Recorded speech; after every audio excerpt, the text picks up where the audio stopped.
1장 9절에서 11절까지의 말씀을 보면 이런 말씀이 있습니다. 세상에 와서 모든 사람을 비추는 참 빛이 있었다. 그분이 세상에 계셨고 세상은 그분을 통해 만들어졌는데도 세상이 그분을 알지 못했으며 자기 땅에 오셨으나 자기 백성들까지도 그분을 영접하지 않았다. 그러나 그분은 자기를 영접하고 믿는 사람들에게는 하나님의 자녀가 되는 특권을 주셨다. 여러분, 이 시간 우리의 마음 가운데 예수 그리스도를 참주로 고백하고 또 아기 예수님을 우리 마음에 영접함으로 예배했으면 좋겠습니다. 다 자리에서 일어나셔서 찬양하며 주님의 보좌 앞으로 나아가며 이 예배를 열어가기를 원합니다.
일어서신 채로 우리의 신앙을 한 목소리로 고백하겠습니다. 나는 전능하신 아버지 하나님, 천지의 창조주를 믿습니다. 나는 그의 유일하신 아들 우리 주 예수 그리스도를 믿습니다. 그는 성령으로 잉태되어 동정녀 마리아에게서 나시고 본디오 빌라도에게 고난을 받아 십자가에 못 박혀 죽으시고 장사된 지 사흘 만에 죽은 자 가운데서 다시 살아나셨으며 하늘에 오르시어 전능하신 아버지 하나님 우편에 앉아 계시다가 거기로부터 살아있는 자와 죽은 자를 심판하러 오십니다. 나는 성령을 믿으며 거룩한 공교회와 성도의 교제와 죄를 용서받는 것과 몸의 부활과 영생을 믿습니다. 아멘. 다 자리에 앉으시겠습니다.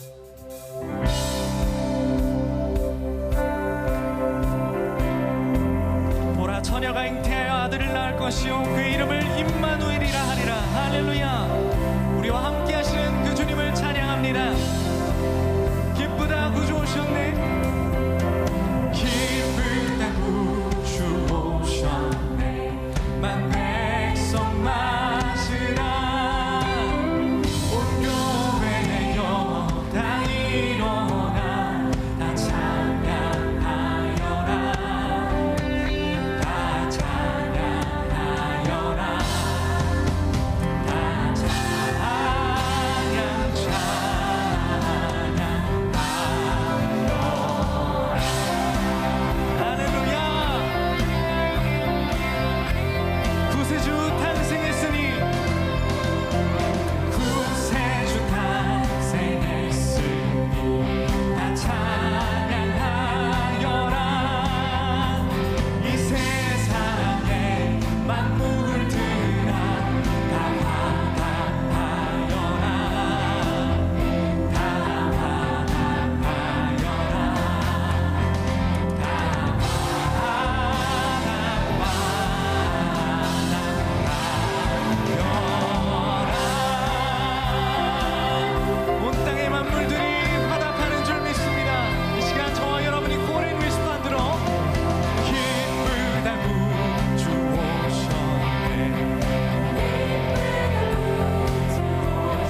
오늘 우리에게 주시는 하나님의 말씀은 학개 1장 7절에서 8절입니다.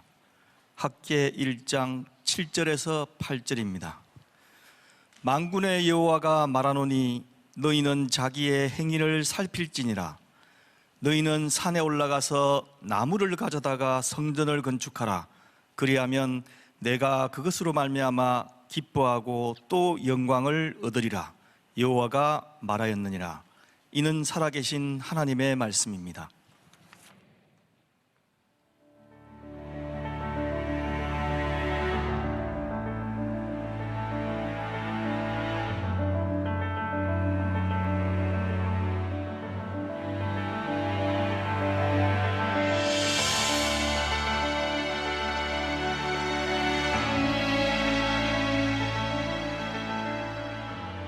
오늘 말씀의 제목은 하나님과의 관계 회복. 여러분들 머릿속에는 이제 학개라고 하는 선지자와 그리고 관계 회복이라고 하는 키워드만 가지고 말씀을 들으면 될 것 같습니다. 어려운 일이었지만 벌써 9명의 선지자들의 이야기, 이제 송구영신까지 하면 12명의 소선지서의 이야기들을 다 우리들이 마치게 됩니다. 어렵기는 하지만 여러분들 신앙에 유익이 되는 그런 시간이었으리라고 생각을 합니다. 자, 오늘 말씀을 한 이야기로 제가 열어가려고 합니다. 아마 들어봤음직한 이야기예요. 어떤 교회에서 한 남자가 열심히 기도를 하게 되었대요. 여러분들에게 한 가지 팁을 알려드리면, 갑자기 안 하던 사람이 소리를 내서 기도하면 목사님들이 몰래 들어가서 듣습니다. 왜 저렇게 기도를 열심히 하나? 들어봤더니 이 사람이 어떤 기도를 하고 있냐면, 하나님, 제가 부자가 좀 될 수 있도록 도와주세요. 그렇게 기도를 하고 있는 거예요. 목사님이 그 기도를 듣고, 형제님, 기도는 자기를 위해 하는 것도 좋지만 남을 위해 중보기도하는 것이 훨씬 복되고 하나님이 잘 응답해 주십니다. 그랬더니 이 사람이 기도를 바꿨어요. 하나님, 우리 아들에게 부자 아빠를 허락해 주세요. 이렇게 바꿨다는 거예요. 뭐 들어본 이야기죠? 제가 왜 이런 이야기로 시작하는가? 아무리 이야기하고 충고해도 변하지 않는 사람들이 있어요. 조금 바꾼 것 같지만 교묘하게 자신을 위장하면서 여전히 자신의 욕심들을 버리지 못하는 사람들. 제가 이 선지서를 계속 이렇게 말씀을 나누면서 깨닫게 되는 게 뭐냐면, 그렇게 이야기를 해도 변하지 않는 사람들을 바라보며 그 선지자들이 얼마나 안타까운 마음으로 이야기를 하고 있었을까, 그리고 그들을 바라보는 하나님의 마음은 얼마나 안타까웠을까라는 생각을 하게 돼요. 자, 오늘 학계 말씀을 우리들이 이해하기 위해서 조금 배경을 알고 말씀을 듣는 것이 좋을 것 같아요. 제가 매주 빠지지 않고 이스라엘 짧은 역사에 대해서 이야기를 하고 있죠. 이스라엘이 한 왕조였지만 둘로 나누어지게 되죠. 솔로몬의 아들 이후에 나누어집니다. 북쪽은 북이스라엘. 자, 그 정도는 이제 아시는 거죠. 북이스라엘은 어디에 의해 멸망을 당하죠? 아수르에 의해서. 남유다는 바벨론에 의해서. 여기에 성경의 바벨론이라고 하는 말은 갈대아라고 하는 말로도 이렇게 함께 나오니까 그게 같은 거구나라고 이해를 하시면 돼요. 아수르가 멸망하고 바벨론도 멸망하는데, 바벨론을 멸망시킨 나라가 성경에는 바사 제국이라고 되어 있는데, 세계사에서 보면 그게 페르시아 왕국입니다. 이 바사에 고레스 왕이 등장을 하는데, 이 고레스 왕은 성경에서 굉장히 좋은 왕으로 이렇게 나오고 있죠. 바사는 평화 정책을 썼고요, 모든 식민지 나라들로 하여금 자기 나라에 돌아갈 수 있도록 허락을 했습니다. 고레스 칙령에 의해서 바벨론에 사로잡혀 있었던 이스라엘 포로들이 70년 만에 예루살렘으로 귀환하게 되죠.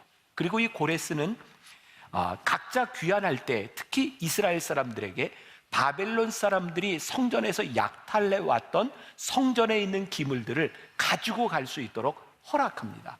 이제 70년 만에 귀환한 그 이스라엘 백성들은 성전을 다시 재건하게 되죠. 학개는 바로 다시 귀환했던 이스라엘 백성, 바로 그 시대에 예언을 했던 사람입니다. 그러니까 요 시대를 우리들이 알고 이 말씀을 보아야 될 것 같아요. 자, 오늘 학계 1장 8절 말씀, 이 배경에서 우리들이 한번 봅니다. 같이 읽어볼게요. 시작. 너희는 산에 올라가서 나무를 가져다가 성전을 건축하라. 그리하면 내가 그것으로 말미암아 기뻐하고 또 영광을 얻으리라. 여호와가 말하였느니라. 자, 이해가 되시죠? 이제 귀환한 그 백성들에게 여호와 하나님 뭐라고 말씀하셨냐면 산에 올라가서 나무를 가져다가 성전을 건축하라. 여기 아주 중요한 의미가 있는 거예요. 예루살렘 성전은 굉장히 화려한 성전이었습니다. 이스라엘 백성들이 돌아왔을 때 성전은 회파되어 있었고 성전을 재건해야 되는데 산에 올라가서 나무를 가져다가 성전을 건축하라. 하나님은 어떤 의미로 이런 말씀을 하고 계실까요? 하나님은 지금 화려한 성전을 원하고 계시는 게 아닙니다. 지금 성전을 지으라고 하는 것은 단순한 어떤 건물을 지으라고 하는 것이 아니라 그들의 잃어버렸던 하나님을 예배하는 하나님과의 관계를 회복하자고 하는 의미입니다. 오늘 이 의미를 우리들이 분명히 알고 있어야 돼요. 또 학계라고 하는 사람의 이름의 뜻, 모든 선지자들의 이름의 뜻이 의미를 가지고 있는데 성서학자들은 이야기하기를 학계라는 이름의 뜻은 명절이래요. 명절. 그러니까 아마 학계가 태어났던 그 시기가 이스라엘의 명절과 연관되어 있을 것이다 라고 하는 것이죠. 요 정도까지 이제 서론으로 하고, 자, 오늘 첫 번째 주제, 다시 시작하는 것이 복이다. 자, 바벨론 포로에서 들어온 이스라엘 백성들이 재건한 성전은 여유가 있어서 되는 일이 아니었어요. 산에 가서 나무를 가져다가 하라. 그러니까 하나님께서 지금 말씀하시는 것은 이제 시작하라는 것이죠. 자, 학계 2장 19절 같이 봅니다. 자, 시작. 곡식 종자가 아직도 창고에 있느냐? 포도나무, 무화과나무, 석류나무, 감람나무에 열매가 맺지 못하였느냐? 그러나 오늘부터는 내가 너희에게 복을 주리라. 자, 시작하라는 거예요. 그들이 지금 굉장히 어려운 상황 가운데도 경제적인 어려운 상황 가운데 있으나 이제 시작하라는 거예요. 자, 이 상황을 우리들이 다시 한번 이제 상상해 봅시다. 자, 이스라엘 백성들이 70년 포로 생활에서 귀환했으니 그들의 마음 가운데 이 성전을 재건하려고 하는 열정이 있었을까요? 없었을까요? 있었을 거예요. 야, 이제 우리들이 다시 신앙으로 되돌아와야 되겠다. 하나님과의 관계를 회복해야 되겠다. 아마 그들이 뜨거운 열정을 가지고 돌아왔을 것입니다. 그러나 문제는 뜨거운 열정을 쉽게 만드는 현실이었어요.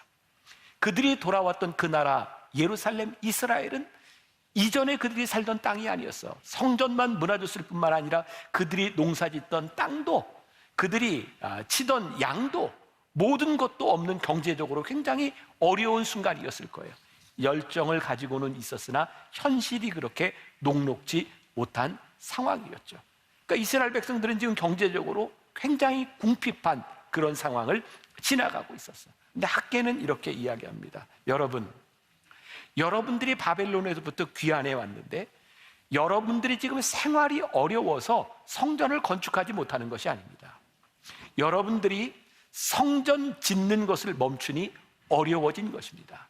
오늘 학계는 굉장히 중요한 이야기를 하고 있어요. 이것은 단지 건물을 짓는 것에 대한 의미를 이야기하고 있는 것이 아니라 지금 여러분들이 당하고 있는 고통의 중심에는 여러분들과 하나님 사이에 깨어진 관계가 있습니다. 이것을 보아야 합니다. 하나님께서 여러분들을 돌아오게 하신 이유는 회복에 있는데 여러분들은 지금 이 관계 회복의 문제가 아니라 경제적인 문제에 여러분들이 빠져 있는데 이거 여러분들이 빨리 제대로 보아야 합니다. 자, 오늘 말씀을 제가 준비하고 말씀을 전하면서 오늘 이 말씀도 누군가에게, 오늘 말씀을 듣는 누군가에게 이 말씀이 참 필요한 말씀이겠다. 지금 우리가 당하고 있는 어떤 경제적인 고통, 물리적인 고통, 사실은 그 고통보다 더 근본적인 하나님과의 관계를 생각하라고 우리들에게 주시는 말씀이 누군가에게는 필요하겠다는 생각이 들었어요. 그런 예를 들어볼게요. 지난 한 주간 우리나라에 있었던 가장 큰 일 가운데 하나가 뭘까 생각해 보니까 16강전에서 우리나라가 브라질과 축구했던 것 같아요. 모든 나라의 관심이 거기에 제일 많이 있었던 것 같아요. 저는 잠을 자고 일어났더니 새벽 5시더라고요. 그래서 그때 TV를 딱 켰더니 4대0으로 지고 있는 거야. 이 절망, 근데 다행히 후반전에 그래도 한 골을 넣고 4대1로 졌어요. 이거 아시는 거죠? 네. 근데 4대1로 졌는데 우리 선수들이 이번 주에 공항으로 들어오는데 그 공항에 환영 인파가 그 뉴스에 보니까 BTS가 올 때보다 블랙핑크가 올 때보다 훨씬 더 많은 인파들이 모여서 선수들을 환영했다는 거예요. 사람들이 16강에서 4대1로 진 브라질에게 진 대표팀을 비난하는 것이 아니라 잘 싸웠다, 그들을 칭찬하는 거예요. 말씀을 묵상하다가 저에게 그런 생각이 들었어요. 하나님이 우리를 보실 때 우리의 어떤 모습을 보실까? 우리들이 지금 이루어놓은 부와 명예, 그것보다 하나님이 더 중요하게 보시는 것이 있는데, 너희들이 지금 나와의 관계의 회복을 위해서 얼마나 애쓰고 열심히 살아가고 있는가? 하나님은 지금 우리들이 살아가는 모습을 바라보고 계시는 분이 아닐까라는 생각을 하게 되었어요.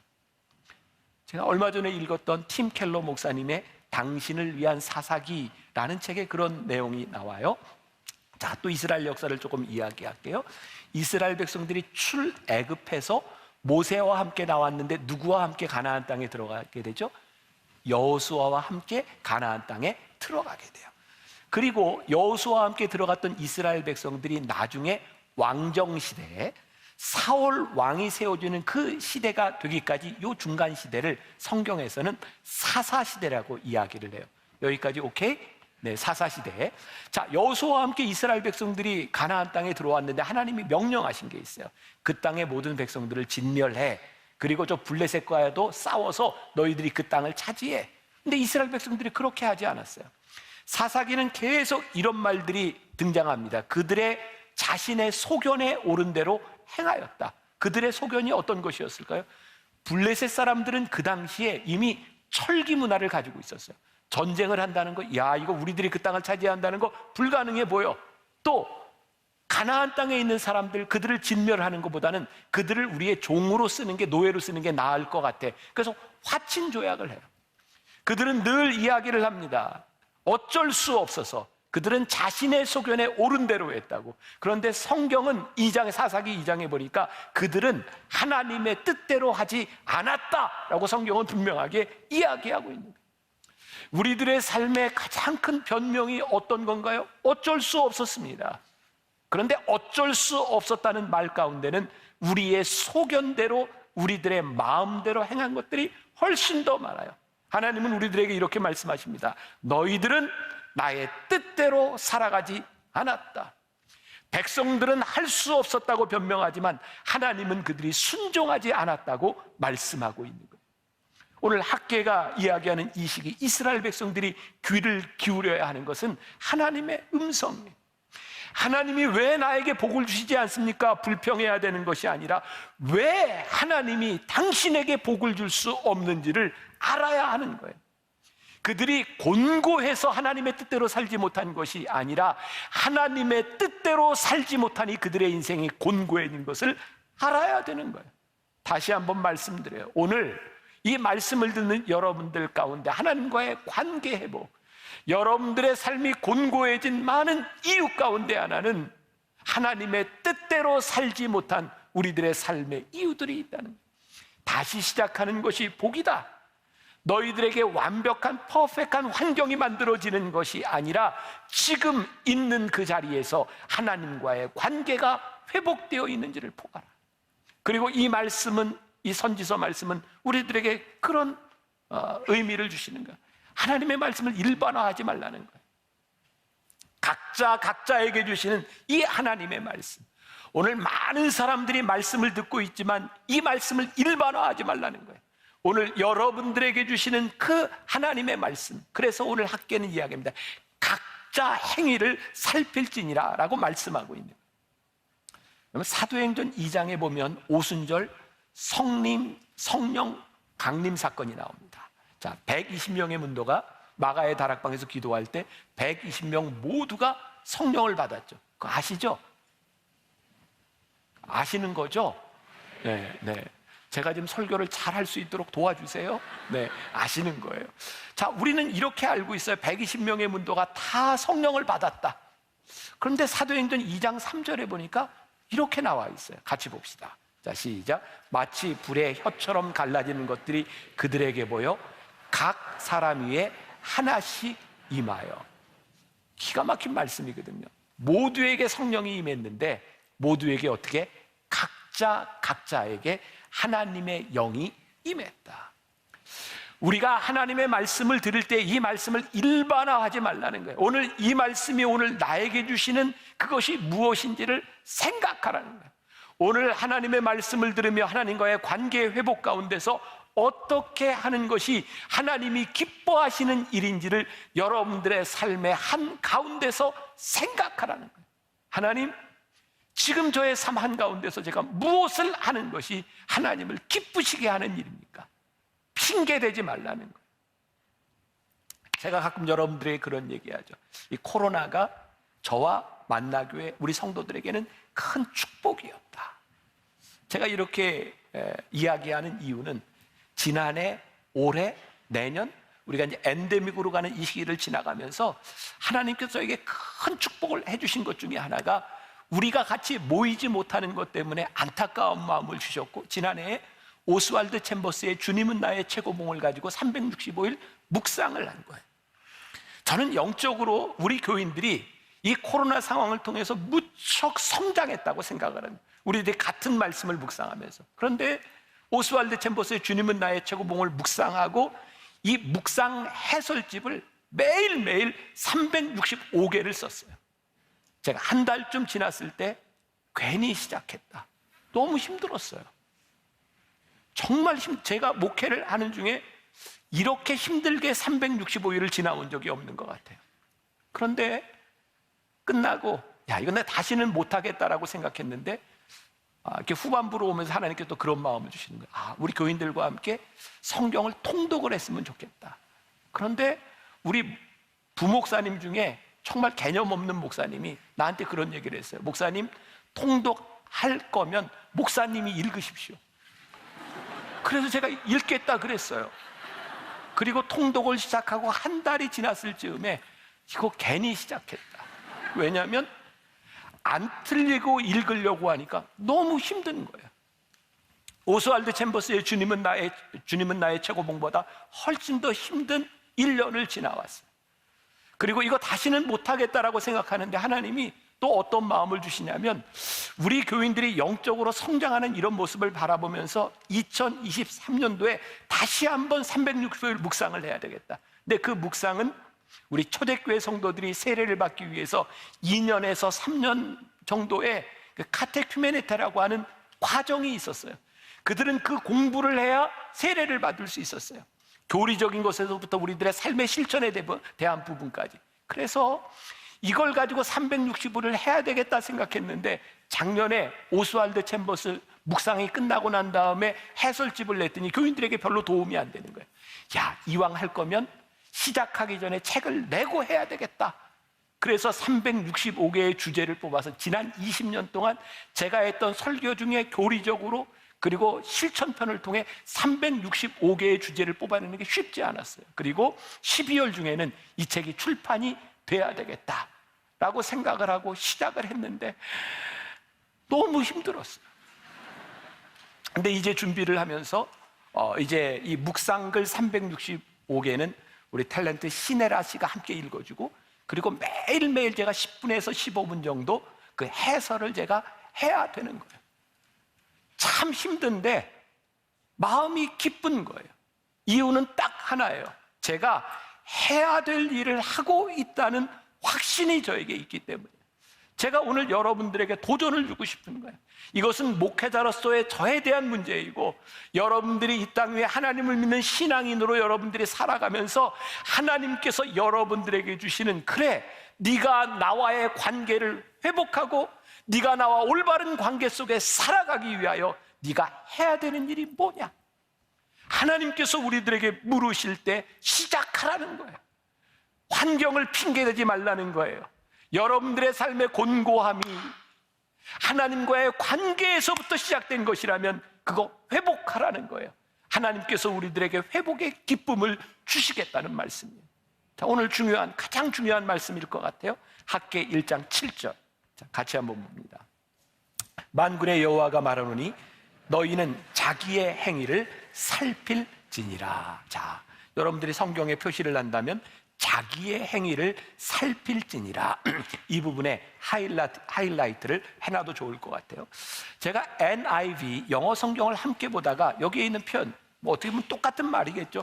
This is what the Lord Almighty says. 전능하신 주님께서 말씀하시기를 give careful thoughts. 주의 깊은 생각을 주어라. 어디에? To your ways.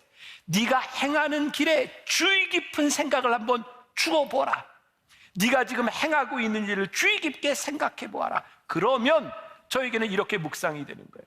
우리들이 행하는 일에 주의 깊게 우리들의 생각을 해보면 그때 우리는 정직해질 수 있겠다. 어떻게? 나 자신에 대하여 정직해지고 하나님 앞에서 우리들이 정직해지고, 사실은 하나님 앞에서 정직하면 우리는 스스로에게 정직해질 수 있는.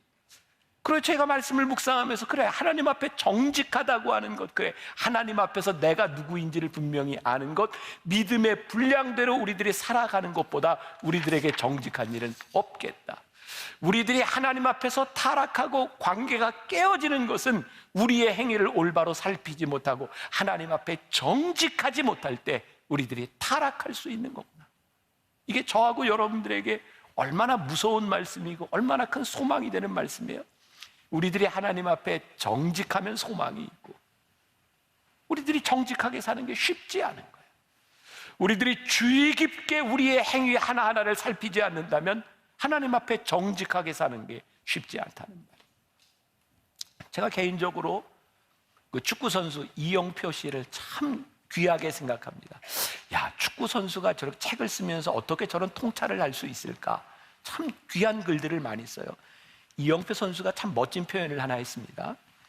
정직은 어떤 의미에서 선택이다. 그리고 우리의 선택은 곧 우리의 인격이 된다. 정직은 선택이라는 거예요.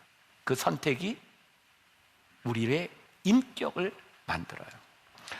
이영표 선수가 그런 얘기를 합니다. 2017년 우리나라 박인비 선수가 2017년에 그 LPGA KPMG 챔피언십에서 우승을 하고 세계 랭킹 1위가 됩니다. 모든 매스컴이 박인비 선수가 랭킹 1위에 올라간 것을 보도할 때 이영표 선수는 다른 짤막한 기사에 주목합니다. 당시 2017년에 랭킹 1위는 17살, 18살의 리디아고라는 선수였습니다. 그리고 이 KPMG 요 경기에서 리디아고는 2라운드 13볼 홀에서 벌타를 하나 먹고 떨어지는데, 이게 굉장히 중요한 사건인데, 그 당시까지 이 리디아고는 54경기 연속으로 컷 탈락을 하지 않은 기록을 가지고 있었고, 이때가 55번째 기록을 세우는 날입니다. 그런데 2라운드 13번째 홀에서 이렇게 어드레스를 하는데 공이 움직였어요. 자기가 건든 것도 아니에요. 근데 그것을 신고하고 원 벌타를 받습니다. 그 원 벌타 때문에 55경기 연속 컷 탈락을 하지 않는 기록이 깨지게 됩니다. 그리고 바로 그 해 개막전에서 리디아고는 준우승을 하는데, 그것도 한타 차이로 준우승을 하는데, 그때 역시 아무도 보지 않는 곳에서 공이 움직인 것을 자진 신고하고 리디아고는 준우승을 합니다. 지난달 11월 신문에 보니까 리디아고 선수가 다시 랭킹 1위로 올라섰어요. 저는요, 역사가 이 리디아고라고 하는 선수를 랭킹 1위에 올라간 선수로 기억하는 것이 아니라 가장 정직했던 선수로 기억할 것이라고 생각해요. 우리 그리스도인들에게, 하나님 앞에 정직한 사람에게 가장 위대한 것은요, 우리들이 이루어놓은 업적이 아니라 하나님 앞에서 우리들이 살아왔던 삶의 궤적이에요. 우리들이 얼마나 하나님 앞에 정직하게 살아왔는가. 자, 정직하게 자기를 살필지니, 자, 학개가 왜 이야기를 하고 있는가? 지금 이스라엘 백성들이 포로에서 귀환한 지 한 20년째 되는 이 시점에서 어떤 일이 있었는가? 학개 1장 4절과 5절. 자, 같이 봅니다. 시작. 이 성전이 황폐하였거늘 너희가 이때에 판벽한 집에 거주하는 것이 옳으냐? 그러므로 이제 만군의 여호와가 이같이 말하노니 너희는 너희의 행위를 살필지니라. 자, 제가 시작하면서 했던 이야기야. 이스라엘 백성들이 어려움을 당하는 이유, 그들이 경제적으로 어려움을 당하고 있었어요. 사실이에요. 그런데 보라는 거예요. 너희들이 지금 살고 있는 집을 보라는 거예요. 너희들이 그렇게 살고 있는데 너희들이 성전을 지을 수 없다고 하는 것, 너희의 행위를 살펴보라는 거예요. 그것이 얼마나 정직하지 못한 핑계인지. 그리고 너희들이 지금 당하고 있는 그 어려움들은 결국 하나님 앞에서 정직하지 못한 너희의 행위로 말미암아 너희들이 이 어려움을 당하고 있다는 거예요. 신앙의 문제는 하나님과의 관계의 문제인데 그 관계의 문제를 주의 깊게 살펴보지 않으면 우리의 상처가 깊어지고 우리의 인생에 문제가 생기는 거죠. 여러분들이나 저나 똑같이 그런 거 경험하지 않습니까? 왠지 불안해. 이건 어떤 의미인가요? 내가 알아요.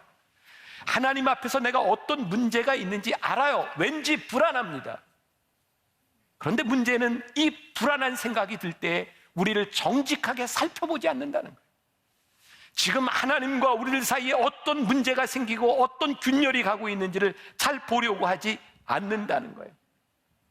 학개 1장 6절에서 이렇게 이야기합니다. 너희들의 곤핍함의 결과가 무엇인지, 너희가 많이 뿌릴지라도 수확이 적으며 먹을지라도 배부르지 못하며 마실지라도 흡족하지 못하며 입어도 따뜻하지 못하며 일꾼이 싹쓸 받아도 그것을 구멍 뚫어진 전대에 넣음이 되느니라. 너희들이 하나님과의 관계가 회복하지 않음으로 인하여 너희들에게 이런 문제가 올 것이다. 영적 황폐함에 대한 문제, 정직하게 자신을 돌아보라는 거예요. 스캇 솔즈 목사가 쓴 리더의 눈물이라는 책에 아주 인상적인 부분이 있어요. 다윗 왕 잘 아시죠? 다윗 왕이 큰 죄를 졌죠. 우리아의 아내를 범한 일이었어요. 그런데 다윗의 이 범죄함에 대하여 나단 선지자가 와서 다윗을 질책하죠. 이 책에서 그런 이야기를 합니다. 당시 다윗이 가지고 있었던 권세, 그가 가지고 있던 힘으로 우리아를 죽였던 것처럼 나단을 죽일 수 있었다는 거예요. 다윗은 그렇게 하지 않습니다.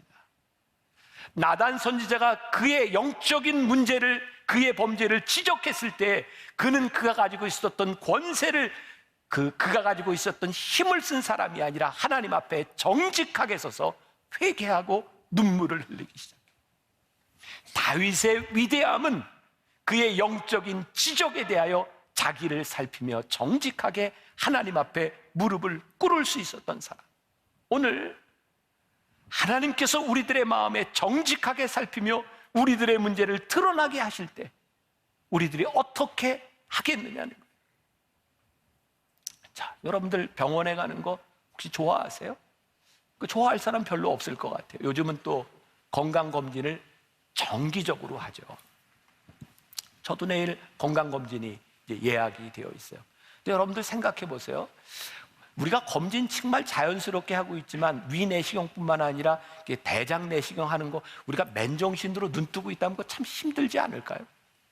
여자분들은 또 부인과 검사들을 해야 되잖아요. 사람들 앞에서 이 옷을 벗고 검사하는 거 참 쉽지 않을 겁니다. 우리들이 왜 검사합니까? 문제가 있을까 봐, 문제가 드러날까 봐, 심각해질까 봐 우리들이 검사하잖아요.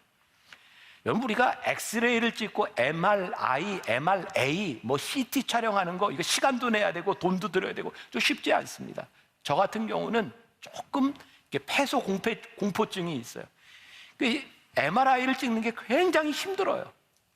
그럼에도 불구하고 그 안에 들어가서 찍습니다. 전 참 여러 가지 문제로 많이 찍어봤거든요. 왜요? 우리들의 문제를 알고 그거 드러나야 되니까 하는 거예요. 제가 조금 부끄러운 얘기를 해도 될까요? 아마 대답이 없네. 하지 말까요? 해요? 네. 부끄럽지만 조금 할게요. 그러면 제가 꽤 오래됐는데 제가 이 피부병으로 가려움증 때문에 이 엉덩이 이쪽에 가려움증이 왔는데 피부과를 가야 되겠는데 분당해서 병원을 못 가겠는 거예요. 이게 의사 옷 내리고 이게 힘들더라고요. 그래서 제가 대전에 영성훈련을 가서요, 대전에 있는 피부과를 찾아갔어요. 그리고 탁 치료를 받고 이제 가는데 의사 선생님이 목사님 안녕히 가세요. 깜짝 놀랐어요. 어떻게? 그랬더니 늘 방송을 통해서 예배를 보고 있다고. 참 그렇잖아요. 부끄러운 거예요. 근데 우리들이 부끄러움에도 불구하고 왜 우리들이 검사를 받아요? 안 받으면 심각해지는 거예요. 오늘 굉장히 중요한 말씀을 우리들에게 하고 있는 거예요. 너희 행위를 살필지니라. 너희들이 하나님 앞에서 어떤 관계에 문제가 있는지, 어떤 것이 회복되어야 되는지 아프지만 그 문제를 보라는 거예요. 하나님 앞에서 자기를 살펴보라는 거예요. 비판이, 영적인 비판이 우리들에게 힘들지만 그 문제 해결되어야 되기 때문에, 내 영적인 문제가 하나님 앞에서 드러나야 되기 때문에 그렇게 하라는 거예요. 그러면 회복의 은혜가 임하게 될 것이라는 사실이에요. 오늘 말씀을 마무리하려고 해요. 우리가 잘 아는 무디 목사님, 드와이트 L. 무디 목사님이 있어요. 이분은 굉장히 달변의 부흥사, 복음 설교를 잘하는 분이죠. 무디 목사님. 그분에 대한 일화예요. 한 번은 어떤 집회에서 말씀을 전하는데 젊은 신학생 하나가 계속 옆에서 깐족깐족거리고 질문을 하는 거예요. 그 목사님도 힘들지만 다른 사람들이 얼마나 힘들겠어요. 근데 목사님이 참다 못해서 설교 중간에 이 목사님이 가지고 있는 달변과 이 목사님이 가지고 있는 지식을 가지고 그 신학생을 묵사발을 만들어 놨대요. 그걸 듣고 있던 사람들이 박수를 치면서 역시 목사님. 근데 설교 중간에 이 목사님이 교인들에게 사과를 합니다. 여러분, 제가 저 젊은 형제에게 잘못한 것 같습니다. 제가 저를 드러내고 저의 지식을 드러내기 위해서 앞길이 창창한 저 젊은 신학생에게 창피를 준 것, 제가 잘못한 것 같습니다. 그리고 사람들에게 사과할 뿐만 아니라 하나님 앞에 하나님 저를 용서해 주세요 라고 고백합니다. 사람들이 그 드와이트 무디 목사님을 바라보며 야, 정말 영적으로 위대한 분이다 라고 생각했던 것은 그가 자기의 지식을 드러내고 자기의 잘난 척을 드러내는 사람이 아니라 하나님 앞에서 자기 자신을 보고 무릎을 꿇고 용서를 빌 수 있었기 때문에. 전 목회를 하면서 가끔 하나님께서 저에게 그런 질문을 던지시는 걸 제 마음속에 듣습니다. 너 왜 그렇게 이기려 하니?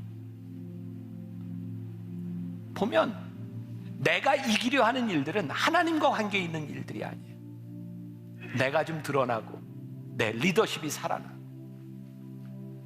하나님이 여러분들에게도 다 그렇게 각자에게 물으실 것 같아요. 너 왜 그렇게 사니? 또 왜 그래야 되는데? 가만히 생각해 보니까 우리는 하나님을 믿는다고 하면서 내가 이렇게 하는 일들이 하나님 때문이 아닌 거예요. 나를 좀 드러내고 내가 좀 어떻게 되고 하나님 앞에서 정직하지 못한 우리들의 모습들, 그거 우리들이 모른 척하고 지나가고 있는 거예요. 근데 오늘 학계를 통해 우리들에게 주시는 말씀, 각자 자기의 행위를 살펴볼지라. 너희들이 하나님 앞에서 어떤 존재인지, 너희들이 하나님 앞에서 회복되어야 될 것이 무엇인지를 바라보라는 거예요. 그때 하나님께서 회복해 주시겠다고, 회복의 은혜를 우리들에게 주시겠다고, 지금 내가 가지고 있는 문제의 본질이 무엇인지를 보라는 거예요. 우리가 너무 어려워서 하나님 앞에 잘못 서는 것이 아니라 하나님 앞에 잘못 살아가니 너에게 찾아온 그 어려움과 고통의 문제를 보라는 거예요. 오늘 이 회복의 은혜가 여러분들 한 사람 한 사람에게 임할 수 있기를 주님의 이름으로 간절히 축원합니다. 우리 함께 찬양하면 좋겠습니다. 우리의 마음을 담아서 온 마음 다해 우리 함께 찬양합시다.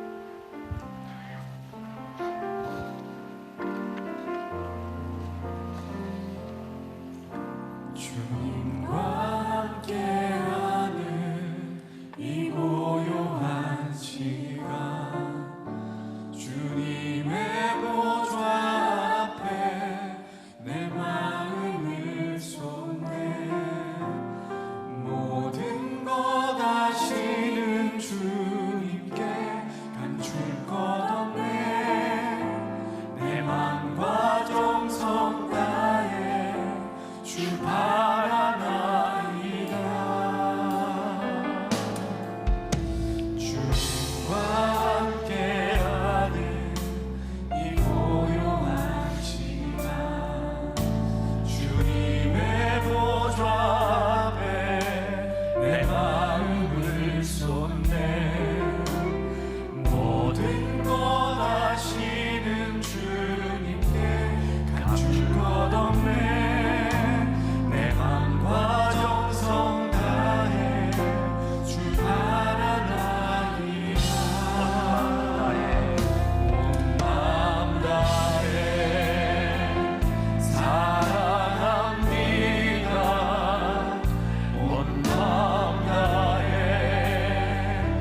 주 알기 원하네. 내 모든 삶 당신 것이니 주만 섬기리. 온 마음 다해 온 마음 다해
학개 선지자를 통해 이스라엘 백성에게 주셨던 그 말씀을 우리의 말씀으로 받습니다.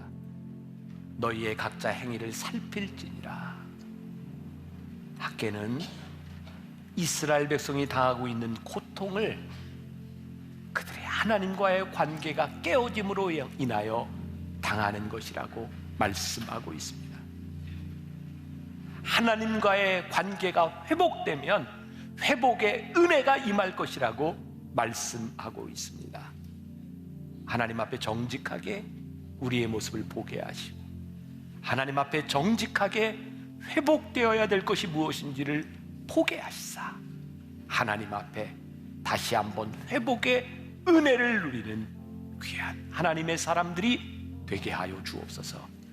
지금은 우리 주 예수 그리스도의 은혜와 하나님 아버지의 무한하신 사랑과 성령의 인도하심이 하나님의 말씀을 듣고 정직하게 말씀 앞에 서서 담대하게 이 세상으로 나가는 당신의 사랑하는 모든 백성들 위해 지금부터 영원까지 함께 하시기를 간절히 축원하옵나이다. 아멘. 지금은 선교 헌금 시간입니다. 이 예배를 통해 삶 가운데 은혜와 회복이 충만하시길 간절히 기도합니다.